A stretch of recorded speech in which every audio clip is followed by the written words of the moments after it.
Good afternoon to all. Okay, நம்ம இந்த கிளாஸோட நம்ம 5th சாப்டர் முடியுது. இஸ் நம்ம பயோசேஃப்டி அண்ட் பயோஎத்திக்ஸ் டாபிக் பற்றி பார்த்துட்டு இருக்கோம் இல்லையா? Okay, what is biosafety? பயோசேஃப்டின்றது லார்ஜ் ஸ்கேலில் பயாலஜிக்கல் இன்டிகிரிட்டி லாஸ் ஆகாமல் ப்ரிவென்ட் பண்ணுற ஒரு ஆக்ட் தான் பயோசேஃப்டி அப்படின்னு பார்த்தோம் இல்லையா? இந்த பயோசேஃப்டிலையும் பயோ எத்திக்ஸ்லையும் நம்ம இந்த கமிட்டி பற்றி பார்த்துருக்கோம். எஸ் அஃப்கோர்ஸ் பயோசேஃப்டியை மெயின்டைன் பண்ணுறதுக்காக நிறையா ரிவ்யூஸ் இருக்கும் இல்லையா? அதில் ஒரு ரிவ்யூ தானே இந்த genetic engineering appraisal committee. Yes அங்கேயே நம்ம பார்த்துருக்கோம். அண்ட் பயோ எத்திக்ஸ் வரும்போது ஹியூமன் ஜீனோம் ப்ராஜெக்டோட ஒரு இன்டெக்ரல் பார்ட்டாக இருக்கிறது இந்த genetic engineering appraisal committee 1990 found பண்ணியிருப்பாங்க அப்படின்னு நம்ம படிச்சிருக்கோம் இல்லையா? எஸ் சேம் அதே ஜெனட்டிக் இன்ஜினியரிங் அப்ரைசல் கமிட்டி பார்த்து தான் நம்ம இந்த கிளாஸில் பார்க்க போகிறோம். ஓகே, அப்ரைசல் கமிட்டி வரும்போது எதுக்கான அப்ரூவலை இவங்க கொடுப்பாங்க அப்படின்னா, நம்ம டாபிக் பிளான்ட் டிஷ்யூ கல்ச்சர் இல்லையா? பிளான்ட் டிஷ்யூ கல்ச்சரில் மாடர்ன் பயோடெக்னாலஜியில் அப்டைன் பண்ணக்கூடிய ஒரு ஜெனட்டிக்கலி மாடிஃபைடு ஆர்கானிசமை, ஜெனட்டிக்கலி என்ஜினியர்ட் ஆர்கானிசமை or genetically manipulated organism. Yes of course biosafety and bio ethics படிக்கும் போதே advancement in biotechnology and that application which deals with genetic manipulation அப்படின்னு தான் பார்த்தோம் இல்லையா? ஓகே, விச் மீன்ஸ் ஜெனட்டிக் மேனிப்புலேஷனுடைய ரிசல்ட்டில் ஃபார்ம் ஆகக்கூடிய genetically manipulated or genetically engineered or genetically modified ஆர்கானிசமை எப்படி ஒரு ஹியூமன் பீயிங்கோ இல்லை ஒரு ஃபேமிலியோ இல்லை ஒரு சொசைட்டியோ யூஸ் பண்ணலாங்க அதை பொறுத்த டீல் பண்ணது தான் பயோ எத்திக்ஸ் இல்லையா? அதுதான் நம்ம பயோ எத்திக்ஸில் பார்க்கும்போது ஒரு இண்டிவிஜுவல் ஆர் சொசைட்டி ஒரு ஃபேமிலியில் genetic research genome research lead பண்ணக்கூடிய இம்பேக்ட் இஷ்யூஸை ஐடென்டிஃபை பண்ணுறது அட்ரஸ் பண்ணுறது தான் பயோ எத்திக்ஸ். அந்த ரோலை ப்ளே பண்ணுறதுக்காக ஃபார்ம் பண்ண ஒரு ப்ரோக்ராம் ஒரு ஆர்கனைசேஷன் தான் ஜெனட்டிக் இன்ஜினியரிங் அப்ரைசல் கமிட்டி. இப்படிலாம் நம்ம ஏற்கனவே பார்த்துட்டோம். சேம் இந்த ஜெனட்டிக் இன்ஜினியரிங் அப்ரைசல் கமிட்டி பற்றி தான் இந்த கிளாஸில் பார்க்க போகிறோம்.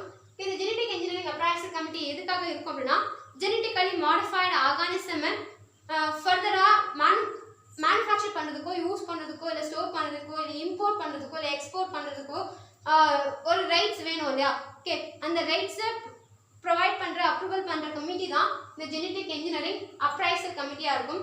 இந்த ஜெனட்டிக் இன்ஜினியரிங் அப்ரைசல் கமிட்டின்றது ஒரு அபேக்ஸ் பாடியாக இருக்கும், விச் மீன்ஸ் யூனியன் கவர்மெண்ட்டாக இருக்கும். இதெல்லாம் யுனைடடாக இருக்கும் அப்படின்னா ministry of environment, ministry of forest, ministry of climate change, இது கீழே இருக்கிற ஒரு கமிட்டி தான் இந்த genetic engineering appraisal committee. Genetic engineering appraisal கமிட்டின்றது ஒரு apex body which comes under the Ministry of Environment, Ministry of Forest and Ministry of Climate Change இருக்கும். இந்த அப்ரைசல் கமிட்டியோட ரோல் என்ன அப்படின்னா, ஒரு கண்ட்ரியில் ஜெனட்டிக்கலி மாடிஃபைடு ஆர்கானிசத்தையோ இல்லை ஜெனட்டிக்கலி மாடிஃபைடு செல்லையோ இல்லை அசாரஸ் மைக்ரோப்ஸையோ மேனுஃபேக்சர் பண்ணுறதா இருந்தாலும், அதை ஃபர்தராக ரிசர்ச்சில் யூஸ் பண்ணுறதா இருந்தாலும், அரஸ் இம்போர்ட் பண்ணுறதா இருந்தாலும், வேறு இடத்துல என்ஜினியர் பண்ண ஜெனட்டிக்கலி மாடிஃபைடு ஆர்கானிஸை இம்போர்ட் பண்ணுறதாலும், நம்ம ஃபாரின்கோ இல்லை அதர் கண்ட்ரிக்கோ எக்ஸ்போர்ட் பண்ணுறதாலும், அரஸ் மேனுஃபேக்சர் பண்ண இந்த அசாரஸ் மைக்ரோப்ஸையோ ஜெனட்டிக்கலி மாடிஃபைடு செல்லையோ அரஸ் ஜெனட்டிக்கலி மாடிஃபைடு ஆர்கானிசத்தையோ நம்ம ஒரு கண்ட்ரிக்குள்ளே ஸ்டோர் பண்ணி வைக்கிறதா இருந்தாலும் நமக்கு அதுக்கு பெர்மிஷன் வேணும். அந்த பெர்மிஷனை கொடுக்கறது அப்ரூவல் பண்ணுறது தான் ஜெனட்டிக் இன்ஜினியரிங் அப்ரைசல் கமிட்டியாக இருக்கும்.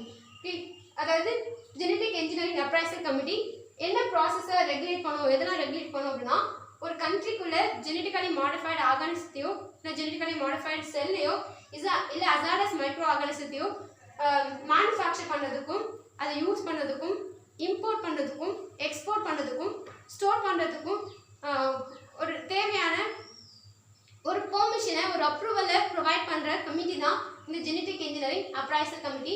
ஜெனட்டிக் இன்ஜினியரிங் அப்ரைசல் கமிட்டி தான் இந்த ஜெனட்டிக்கலி மாடிஃபைடு ஆர்கானிசமோட manufacturing, using, importing, exporting and storaging இது எல்லாத்தையும் ரெகுலேட் பண்ணுற கமிட்டியாக இந்த genetic engineering appraisal committee act ஆகும்.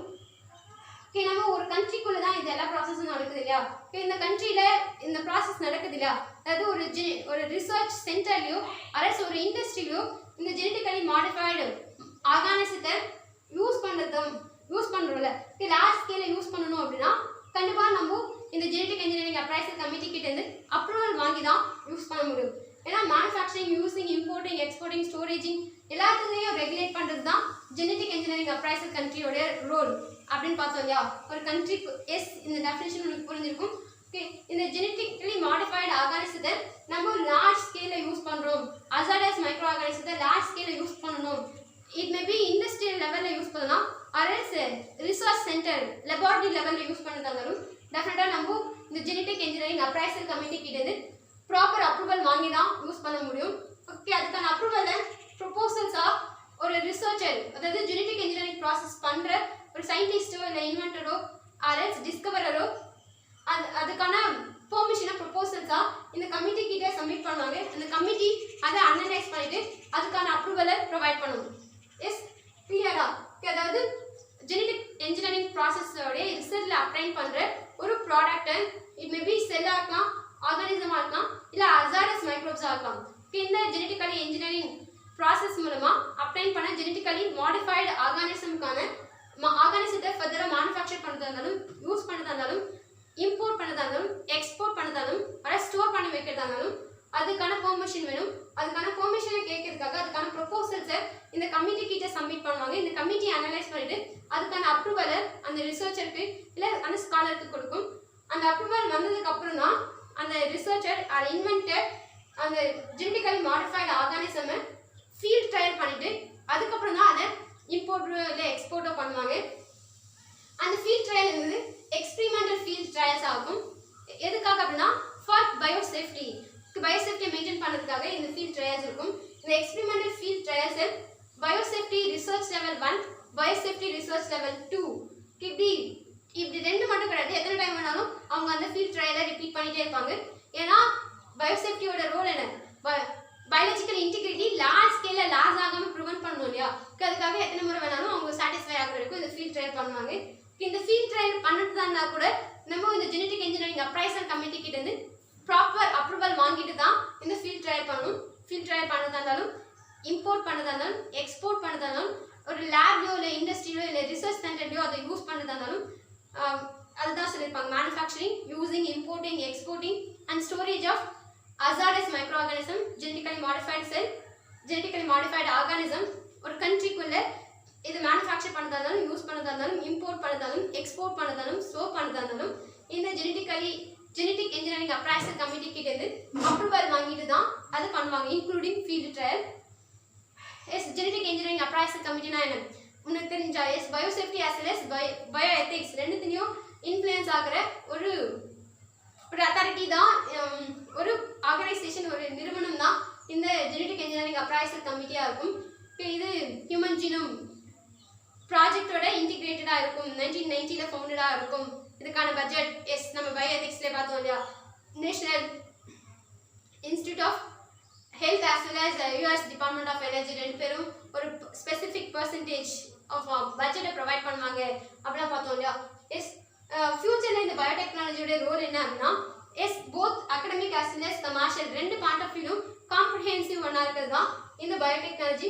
ஸோ அஃப்கோர்ஸ் ஸ்ட்ரக்சரல் மேட்டரை அவங்க அண்டர்ஸ்டாண்ட் பண்ணிட்டு அதை ப்ராக்டிக்கலாக பண்ணி அதில் சக்சீட் ஆகிருக்காங்க அப்படின்னா டிஃப்ரெண்ட் மெனி ஆஸ்பெக்ட்ஸில் அது காம்ப்ரிஹென்சிவ் ஒன்றா இருக்கும்.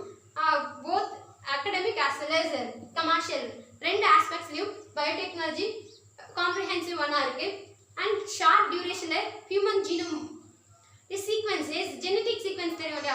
ஜீன்ஸ் என்ன ஆர்டரில் இருக்குது அதை அரேஞ்ச் பண்ணுறது தான் சீக்வன்சிங் அப்படின்னாவே. எஸ் ஹியூமன் ஜீனோம் அப்படின்னா நம்மளுடைய டோட்டலிட்டி ஆஃப் ஜெனடிக் மெட்டீரியல் தான் ஜீனோமாக இருக்கும். அதை சீக்வன்ஸ் பண்ணுறது எதுக்கு இல்லை, என்ன ஜீன்ஸ் எப்படி என்ன ஆர்டரில் இருக்குது அதெல்லாம் பற்றி சீக்வன்ஸ் பண்ணுறது தான் sequencing of human genome. As well as human genome மட்டும் கிடையாது, நிறைய இம்பார்ட்டன்ட் ஆர்கானிசமோடைய ஜீனோமே சீக்வன்ஸ் பண்ணாங்க வித்தின் ஷார்ட் டைம். அது பயோடெக்னாலஜியோடைய ரோல். பயோடெக்னாலஜி பண்ணியிருக்காங்க, பயோடெக்னாலஜி டிபார்ட்மெண்ட்டில் இருக்கிற பீப்புள்ஸ் பண்ணியிருக்காங்க. ஃபியூச்சர் இந்த பயோடெக்னாலஜின்றது ரொம்ப எக்ஸைட்டிங் ஒன்றா இருக்கும். எஸ் ரொம்ப என்தூசியாஸ்டிக் ஒன், ரொம்ப இன்ட்ரெஸ்டிங் ஒன்றா இருக்கும். எக்ஸைட்டிங் ரோலை ப்ளே பண்ணக்கூடியது, எக்ஸைட்டிங்காக இருக்கக்கூடிய ஒரு விஷயம் தான் இந்த பயோடெக்னாலஜியாக இருக்கும். அண்ட் இந்த பயோடெக்னாலஜியோட டெவலப்மெண்ட் டெஃபினட்டாக நம்ம டே டு டே லைஃப்பில் மட்டும் கிடையாது, ஃபியூச்சர்லையும் ஒரு பீப்புளோடைய day to day life as well as future life ரெண்டுத்துலையுமே ஒரு மேஜர் சேஞ்சஸில் கொண்டு வர மாதிரி இந்த பயோடெக்னாலஜி ஃபியூச்சரில் இருக்கும் அப்படின்னு சொல்லியிருப்பாங்க. எப்படி industrial revolution and computer revolution எப்படி இருக்கோ அதே போல தான் பயோடெக்னாலஜி ரெவல்யூஷனும் ஹியூமன் பீயிங்கோடைய மாடர்ன் லைஃப்பில் மெனி ஆஸ்பெக்ட்ஸில் மேஜர் சேஞ்சஸை லீட் பண்ணுற மாதிரி இந்த பயோடெக்னாலஜி இருக்கும். எஸ் கிளியரா மெனி ஆஸ்பெக்ட்ஸ்னால் எஸ் நிறைய டிஃப்ரெண்ட் ஆஸ்பெக்ட்ஸில், அதாவது இண்டிவிஜுவலிசம், இண்டஸ்ட்ரியலிசம், சோஷியலிசம், இப்படி நிறைய ஆஸ்பெக்ட்ஸில் கண்டிப்பாக டெஃபினட்டாக இந்த பயோடெக்னாலஜி பெரிய மேஜர் சேஞ்சஸை மாடர்ன் லைஃப்பில் ஹியூமன் பீங்ஸில் லீட் பண்ணுற மாதிரி இந்த பயோடெக்னாலஜி இருக்கும் அப்படின்னு சொல்லியிருப்பாங்க. எஸ் ஒன்ஸ் ரீகால் பண்ணிடலாம். இந்த ஜெனடிக் இன்ஜினியரிங் அப்ரைசல் கமிட்டின்றது என்ன அப்படின்னா ஒரு அபேக்ஸ் பாடியாக இருக்கும். Yes biosafety as well as bio ethics ரெண்டுத்தையுமே பயோசேஃப்டியை மெஷர் பண்ணுற ஒரு ரிவ்யூவிங் கமிட்டியாக இது ஆக்ட் ஆகும். பயோ எத்திக்ஸ் வரும்போது ஒரு இண்டிவிஜுவலையோ இல்லை ஃபேமிலியோ இல்லை ஒரு சொசைட்டிலோ ஒரு ஜெனட்டிக் ரிசர்ச் என்ன மாதிரியான ஜெனட்டிக் ரிசர்ச்சோடைய ரிசல்ட்டில் கிடைக்கக்கூடிய ஒரு ப்ராடக்ட் என்ன மாதிரியான இஷ்யூஸை லீட் பண்ணுது அதை ஐடென்டிஃபை பண்ணி அட்ரஸ் பண்ணி சொல்யூஷன் கொடுக்குற கமிட்டியாக இந்த ஜெனட்டிக் இன்ஜினியரிங் அப்ரைசல் கமிட்டி இருக்கும். ப்ளஸ் இது ஹியூமன் ஜீனோம் ப்ராஜெக்டோட இன்டிகிரேட்டடாக இருக்கும். இந்த ஜெனட்டிக் இன்ஜினியரிங் அப்ரைசல் கமிட்டின்றது ஒரு அபேக்ஸ் பாடியாக இருக்கும். எது கீழே ஆக்ட் ஆகும், என்னென்ன கவர்மெண்ட் கீழே ஆக்ட் ஆகும் அப்படின்னா ministry of environment, ministry of forest and ministry of climatic change. இந்த 3 டிஃப்ரெண்ட் டிபார்ட்மெண்ட் கீழே ஆக்ட் ஆகக்கூடிய ஒரு அபேக்ஸ் பாடி தான் இந்த ஜெனட்டிக் இன்ஜினியரிங் அப்ரைசல் கமிட்டியாக இருக்கும். ஒரு கண்ட்ரிக்குள்ள ஜெனட்டிக்கலி மாடிஃபைடு ஆர்கானிசத்தையோ ஜெனட்டிக்கலி மாடிஃபைடு செல்லையோ இல்லை அசாரஸ் மைக்ரோப்ஸையோ மேனுஃபேக்சர் பண்ணுறதாலும் யூஸ் பண்ணுறது இம்போர்ட், எக்ஸ்போர்ட், ஸ்டோரேஜ், இந்த எல்லா ரூலையும் ரெகுலேட் பண்ணுற ஒரு கமிட்டியாக இந்த ஜெனட்டிக் இன்ஜினியரிங் அப்ரைசல் கமிட்டி இருக்கும். எஸ் இங்கே நம்ம பார்த்த மாதிரி ரிசர்ச் லெவல்லையோ இல்லை இன்ஸ்டியூட் லெவல்லையோ இந்த ஜெனட்டிக்கலி மாடிஃபைடு ஆர்கானிசத்தை லார்ஜ் ஸ்கேலில் யூஸ் பண்ணுறதாலும் ப்ரொடியூஸ் பண்ணுறதாலும் இந்த ஜெனட்டிக் இன்ஜினியரிங் அப்ரைசல் கமிட்டி கிட்டேருந்து ப்ராப்பர் அப்ரூவல் வாங்கி தான் பண்ண முடியும். எஸ் எப்படி இந்த அப்ரூவல் எதுக்கெலாம் வாங்கணும் அப்படின்னா இந்த manufacturing, using, importing, exporting, storage எதுக்காக மட்டும் கிடையாது. இந்த large scale use of hazardous micro organism in industrial level as well as research level மட்டும் கிடையாது. ஃபீல்ட் ட்ரையல் இன்க்ளூடிங் என்வரான்மெண்டல் அதை நம்ம ஃபர்தராக செல் பண்ணுறதாலும் இந்த அப்ரைசல் கமிட்டி கிட்டேருந்து அப்ரூவல் வாங்கணும். ஒரு யார் இந்த ஜெனட்டிக்கலி மாடிஃபைடு ஆர் இன்ஜினியர்டு ஆர்கானிசத்தையோ இல்லை செல்லையோ இல்லை ப்ராடக்டையோ இல்லை அசார்டஸ் மைக்ரோப்ஸையோ இன்வென்ட் பண்ணுறாங்களோ டிஸ்கவர் பண்ணுறாங்களோ அந்த இன்வென்டர், டிஸ்கவரர், ரிசர்ச்சர், ஸ்காலர் அதுக்கான ப்ரொபோசல்ஸை, பெர்மிஷனை இந்த அப்ரைசல் கமிட்டி கிட்ட சப்மிட் பண்ணுவாங்க. இந்த அப்ரைசல் கமிட்டி அனலைஸ் பண்ணிவிட்டு அதுக்கான அப்ரூவலை கொடுக்கும். அதுக்கான அப்ரூவல் வாங்கினதுக்கு அப்புறம் தான் இவங்க எக்ஸ்பெரிமெண்டல் ஃபீல்ட் ட்ரையல் கண்டக்ட் பண்ணுவாங்க. எக்ஸ்பெரிமெண்டல் ஃபீல்ட் ட்ரையல் எதுக்காக அப்படின்னா for biosafety, for maintenance of biosafety. இந்த ஃபீல்ட் ட்ரையலை biosafety research level 1, biosafety research level 2 இப்படிலாம் சொல்லுவாங்க. இந்த எக்ஸ்பெரிமெண்டல் ஃபீல்ட் ட்ரையலுக்கு அப்புறம் தான் ஒரு ரிசர்ச்சர் இந்த ஜெனட்டிக்கலி இன்ஜினியர்டு ஆர்கானிசமை என்வரான்மெண்ட்டில் ரிலீஸ் பண்ணுவாங்க.